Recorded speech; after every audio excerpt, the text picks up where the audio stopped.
Amigos, bienvenidos a una nueva emisión de Conexión Ban Bajío. Mi nombre es José Antonio Pontón y bueno, en esta ocasión platicaremos de el valor de la inclusión de personas con discapacidad, por supuesto, en las empresas. Entonces, actualmente, más de 20 millones de personas en México tienen algún tipo de discapacidad.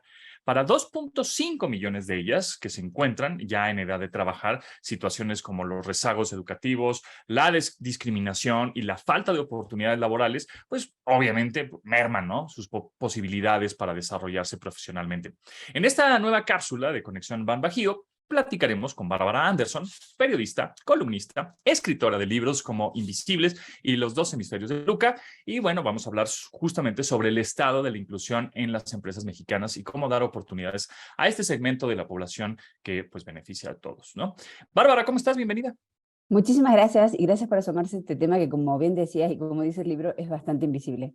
Es correcto, así es. Pero bueno, Bárbara, quisiera empezar por preguntarte, ¿en dónde debería comenzar este enfoque sobre la inclusión? No solo en las empresas, sino viene Sí. pues, de más atrás, ¿no? Debería empezar por los pininos, por la escuela, por la escolaridad. México tiene de los sistemas educativos menos inclusivos del mundo. Tenemos una ley, incluso se hizo una modificación en la Constitución hace un par de años, muy poquitos, donde la educación tiene que ser pública, gratuita e inclusiva. Ese inclusiva, que es un adjetivo muy importante y que es constitucional, en realidad es un acto de fe y es una declaración de buenos ideales, pero no es algo obligatorio. Las escuelas no tienen la obligación tienen la obligación, más no tienen ninguna consecuencia si no reciben a alguien con discapacidad. Esa es la verdadera declaración. Y lo que se me ocurrió hacer el año pasado, justo cuando se cumplieron 2 años de este cambio en la legislatura, en la Constitución, fue comparar el porcentaje de personas entre los 5 y los 17 años que, según el censo de INEGI 2020, viven con alguna discapacidad versus la cantidad de alumnos con alguna discapacidad que están inscritos en la SEP. Y el dato realmente es demoledor, porque solamente el 25% de las personas en edad escolar con discapacidad estén en un aula. Estar en un aula no significa que estés estudiando, porque también lo que sucede, y es un paso incluso más atrás del aula, es que los magisterios no preparan a las maestras para recibir alumnos con discapacidad. Si no eres una maestra de educación especial, y para eso están los CAM, estos centros de atención múltiple, que son muy pocos, no estás preparado como dentro de tu formación como maestra de qué hacer para incluir a un niño o una niña con cualquier discapacidad, neurodiversa, física, en la que sea, en un salón de clases. Ni tampoco cómo adecuarle los contenidos, ni tampoco cómo evaluar que haya adquirido esos conocimientos y en qué nivel se encuentra. Entonces, lo que sucede hoy en muchas empresas, cuando nos vamos a empresas, sobre todo multinacionales, que tienen que cubrir vacantes de porcentajes de discapacidad o cuotas, es que no encuentran personal. Y bueno, y justo, si lográramos dar, ¿no?, dar estos pasos en temas de educación, como mencionas, para este segmento de la población, ¿consideras que las empresas estarían más abiertas a contratar a personas con discapacidad? Todavía no. Y muchas empresas todavía consideran de que es gasto, ¿no? Primero, que es un gasto porque tengo que adecuar mi fábrica, mi negocio, mi tiendita, mi kiosco. Muchas veces no saben cómo tratar a una persona con discapacidad, y eso también tiene que ver con la escuela, porque si no compartiste salón con alguien con discapacidad, que probablemente mucha de la gente que nos escucha no tuvo esa oportunidad, tampoco sabes cómo comportarte con un compañero o una compañera con discapacidad. Las áreas de recursos humanos también están muy desfasadas en el tiempo. Bueno, hay un concepto que se está manejando a nivel internacional que se llama el CV o el currículum ciego. Cuando una empresa tiene una vacante, o sea, necesita un gerente de marketing o un especialista en marketing, en realidad ese CV no trae tu especialización. O sea, soy la mejor en la comarca que sabe de marketing, pero no pongo mi sexo, no pongo mi código postal, que suele ser muy discriminador a veces, no pongo mi nombre y apellido, porque también puede ser discriminador. A veces, muchas veces los nombres indígenas también son muy discriminados. Yo contrato el talento, no importa en el envase que venga ni con las características que traiga. Lo importante es que yo sepa ser mejor en marketing. Cuando muchas veces me preguntan cómo hacer para que mi empresa sea inclusiva, les pido que pongan en marcha un músculo muy poco usado, que es eh, el sentido común. Ni siquiera hay que hacer un plan, ni un protocolo, ni llamar a una consultora para que me cambie arquitectónicamente toda mi empresa. Es de acuerdo a la persona que llega a preguntarle qué necesitas. porque de nada sirve que yo tenga toda mi empresa llena de rampas y con carteles con braille si voy a recibir a una persona sorda. Entonces, lo primero es, busco el talento y le pregunto qué necesita. A lo mejor necesita lo mínimo. Y estas personas, afortunadamente las personas con discapacidad tienen una creatividad brutal porque tienen que navegar en un mundo que no está preparado para recibirlos. Generalmente ya vienen con las herramientas. Claro. Y ahora, ¿cuáles serían los sectores empresariales que consideras que tienen mayores oportunidades en este sentido de contratación de personas con discapacidad? Todos. Es una cuestión estadística. El 16% de la población vive con una discapacidad. Entonces, en realidad, todos los sectores en México tendrían la oportunidad. Y no solamente pensar convertirte en una empresa inclusiva porque tienes empleados con discapacidad, lo cual está perfecto y lo agradezco y qué bueno, sino pensar en la clientela con discapacidad. Este 16% que yo te decía aplica a todo. Ujú. Entonces, las empresas que no están pensando en productos accesibles, con etiquetados accesibles o con ciertas facilidades, se están perdiendo el 16% de los clientes. Y el 16% de los clientes en marcas grandes o pequeñas es un montón, son 2 Claro. dígitos de crecimiento. Ujú. Justamente hay un informe que presentó el Banco Mundial a finales del año pasado, el 3 de diciembre, que habla que excluir, y lo voy a contar al revés primero, ¿no? Excluir a las personas con discapacidad de la economía de cualquier país equivale a perder el 7% del Producto Interno Bruto. En este país crecemos entre el 1, con suerte, hemos decrecido, ¿verdad? Pero entre el 1 y el 2% en los últimos 100 años. Imagínate, Juan Antonio, crecer 7%, solamente porque incluyes a la fuerza laboral de las personas con discapacidad. Hay escasez de talento, lo presenta todos los trimestres Manpower. Hay escasez de talento, no hay personas que puedan hacer match con muchos puestos de trabajo y nos estamos perdiendo toda esta gente. Entonces yo hice el trabajo inverso, porque soy como una optimista compulsiva. Dije, a ver, ¿y si los incorporo? ¿Y si de repente un día me levanto, se me corre el coágulo siendo el presidente de México y digo, todos a trabajar? El 7% del Producto Interno Mexicano son 172.410 millones de dólares. Eso significa la fuerza laboral de las personas con discapacidad.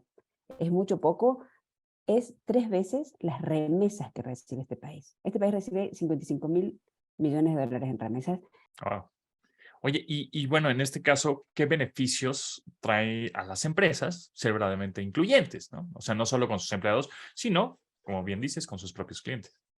Cuanto más diversidad tienes en un espacio, más oportunidades tienes de creatividad, de pensar en nuevos sectores, en incorporar gente con otros talentos. O sea, tenemos que ser, nos enseñan cuando nacemos y cuando somos chiquitos que somos únicos e irrepetibles, cosas que es real, es biológicamente cierto, pero llega un momento en que ya no está tan bueno que seas único e irrepetible, porque hay que ser como muy parejos. Y cuando empiezas a emparejar, tanto las organizaciones, y mucha gente que nos está escuchando seguramente se dará cuenta de que, sí, en mi oficina somos todos muy parecidos, venimos como de mismas universidades, de los mismos códigos postales, nos gustan las mismas cosas, y se empieza a formar como una capa de uniformidad que no ayuda. O sea, cuando viene alguien nuevo, cuando llega algo diferente, es como que todo se refresca. Entonces pensemos en esto como una gran oportunidad.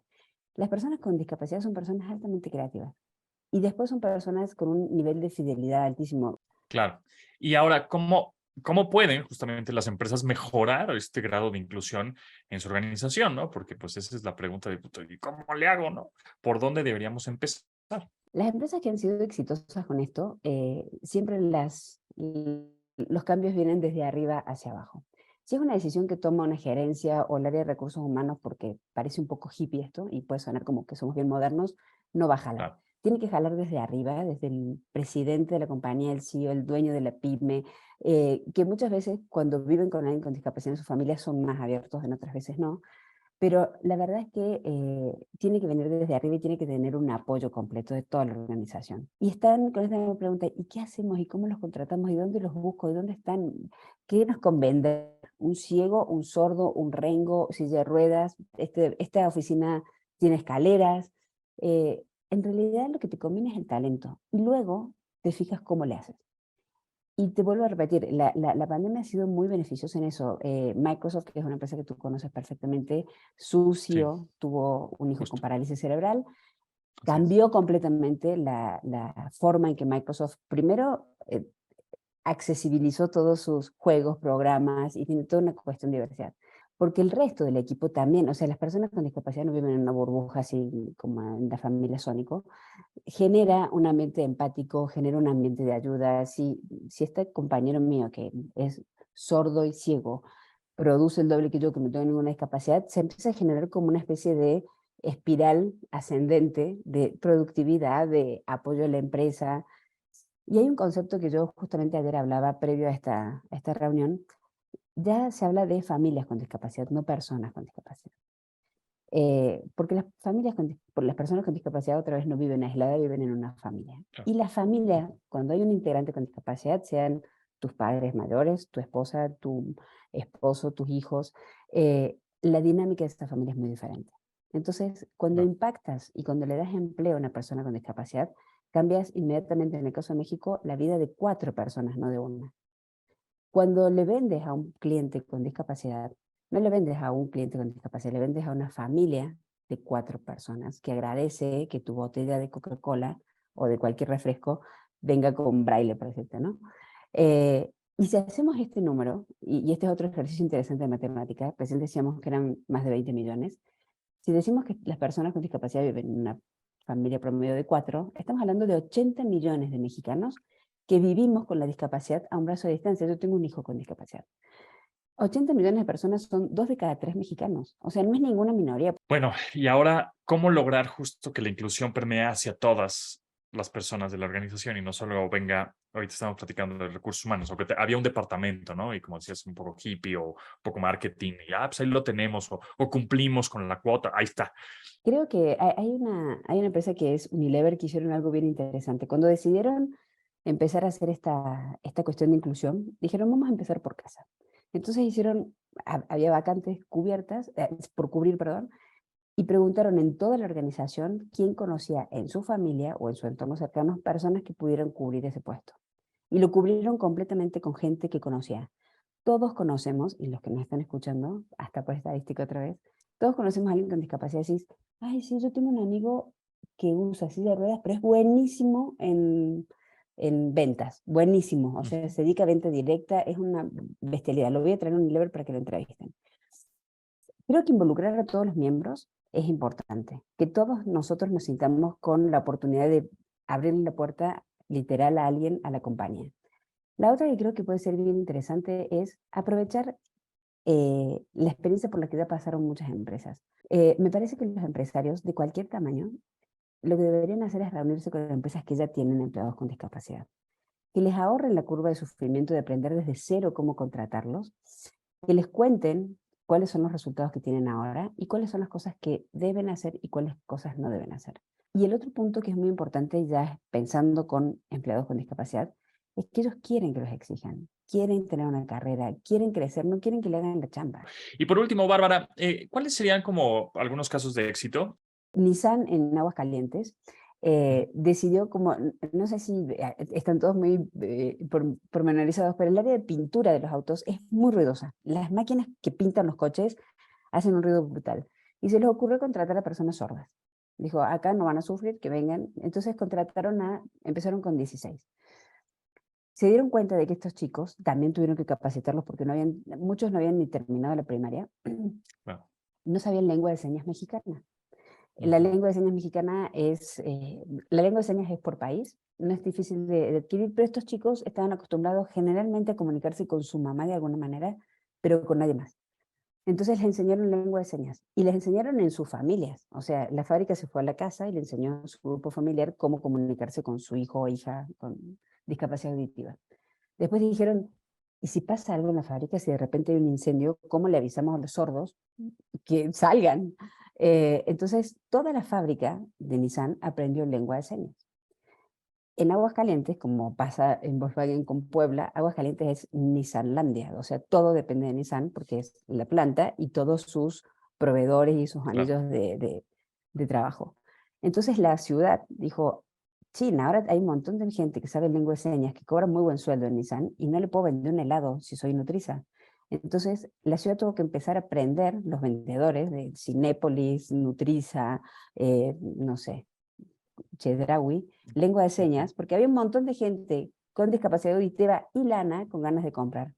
¿Y yo cómo hago para venderle un ticket? Entonces, Aguascalientes se convirtió en una de las ciudades más accesibles para personas con discapacidad auditiva de manera casi natural y orgánica. ¿Cuál sería como tu último mensaje de qué es lo que el mensaje que deberías de darle a los empresarios que nos están viendo en este momento de esta conversación? Primero, que no tengan miedo. El miedo es lo primero que nos hace discriminar. O sea, discriminamos lo que no conocemos. Entonces, Claro. empezar a empaparse de esto, empezar a conocer otros casos y empezar a leer biografía que tenga que ver con la discapacidad, conectarse con gente con discapacidad que esté trabajando ya, conectarse con empresarios para ver, porque aparte de beneficios fiscales por contratar a personas con discapacidad, y está bueno Ok. saberlo, los contratos Ujú. laborales son muy favorables para las empresas cuando contratas a alguien con discapacidad. Eh, y la otra es ser empático, de verdad, y eso aplica en las escuelas también, recién hablamos al principio de eso. Preguntarle qué necesita. O sea, es mucho más fácil para una maestra decir, no tengo cupo a una madre. Yo pasé por 22 escuelas hasta que conseguí una. Y la otra es, no se pierdan esa enorme potencial de creatividad que hay ahí. O sea, son personas altamente creativas porque les ha tocado eso. O sea, se tienen que cepillar los dientes muchas veces de maneras insólitas porque no pueden mover los brazos, o tienen que inventarse la manera en la cual moverse por la ciudad porque no ven y se mueven y son activos. Eh, yo creo que no, es un win-win. Y la otra es ser empático. Solamente con preguntar qué necesitan se ahorran millones de pesos de consultorías. Hay muchas consultoras de te ayudo a accesibilizar tu empresa.com y muchas veces no pasa por ahí. Pasa por decirles que sí. A ver, ven y veamos. Probemos cómo te funciona a ti, cómo nos funciona a nosotros y si esto funciona. Y eso, la verdad, es un paso enorme y que no viene en ningún manual de estas organizaciones de consultoría.